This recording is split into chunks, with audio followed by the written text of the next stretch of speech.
someone said I was selling feminism. I was like, I'm not selling feminism. What am I supposed to do? Be a feminist on the weekend? Yeah. You know, like It's a part-time job. right? Like, I'm not only going to talk about it in my off time.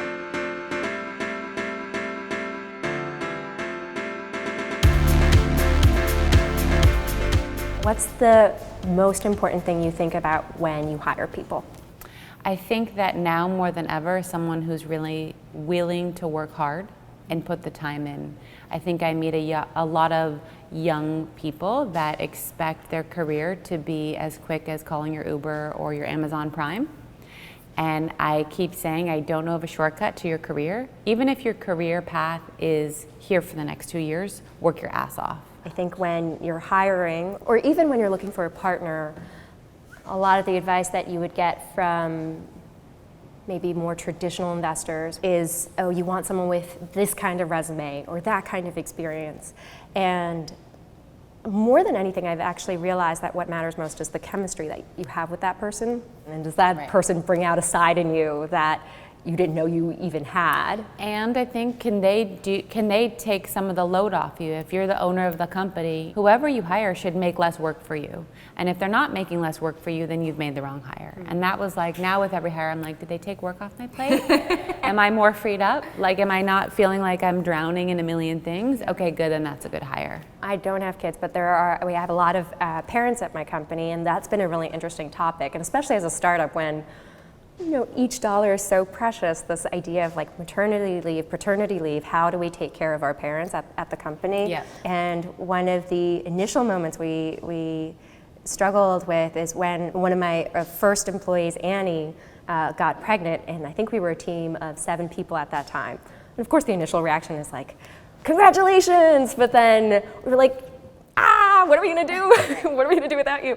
Annie was, to her credit, like she was such an active participant in this conversation, and this was her second, so she had done it before, and so she was like, let me tell you what my needs are, let me tell you how I need this to play out, and let's see if we can find a middle ground that works. And I think as we've grown as a company, like now we offer 12 weeks parental leave to all of our employees, and that's something we can afford to do, but early on in the company, when each dollar matters so much, those trade-offs are really hard to make. Yeah, I think when you're growing, and I was the first one within my company to have a baby, but then when the second person has a baby, and you realize how costly it is on the company, it's something I hands down am 100% supportive of.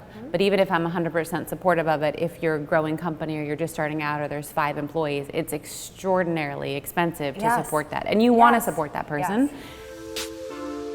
So one of the things that's always been important to me that was a pillar of the company, but probably on the side, was like, when we have time to support and promote and talk about women, we'll do that.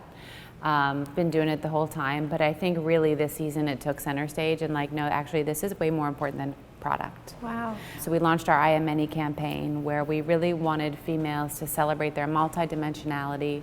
I think as women, we've been marketed to is to be one thing: be bold, be brave, be beautiful. Yes. You see kids wearing those T-shirts, right? And you're like, wait, we can be all these things, and we can Totally. take confidence in the many different parts of ourselves and celebrate that. I mean, because our customers are professional women, it's been part of our company ethos since day one. Yeah. All these fashion magazines in Japan, like they have Vogue and they have Harper's Bazaar, but really it comes down to these 4 publications, Japanese publications, and they all have models on the cover, but they're posing as professional women. So growing up, again, like I would look at these magazines and then I would think, oh my gosh, I can't wait to be a grown up. Like I can't wait for my 8 a.m. meeting.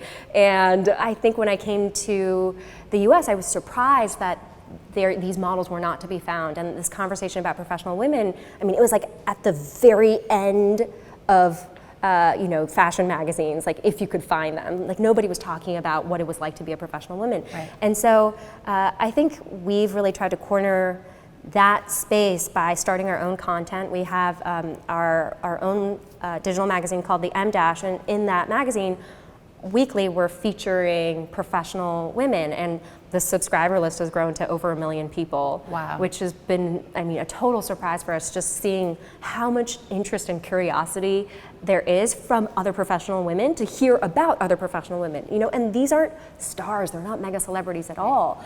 They're women just doing remarkable things, and I think that's really just one way we've tried to put the spotlight on, okay, what does, it's so wonderful to be a professional woman, right? Okay, that we have so many challenges, 77 cents on the dollar, all of that, but I think some celebration is also necessary. Yeah. And so that's a lot of what we've tried to do. 10 years from now, where do you see Rebecca Minkoff? Oh man, I really think that we have a couple categories left in us that we haven't launched. Yes. And I think really solidifying our community and getting that dedicated fan to stay with me for the next 10 years. And what about you? Where are you in 10 years? You know, I think a lot of people think fashion, oh, you know, so trite, like it's not serious, but fashion is the power of costume. It's so powerful when you don on something and you look yourself in the mirror and you're like, damn, I look good. Yeah. Really our goal, if we can change that perception about how American professional women are kicking butt, then I think that would be a huge accomplishment. That and making a lot of money. Totally. Yes. Hell yes. Yes.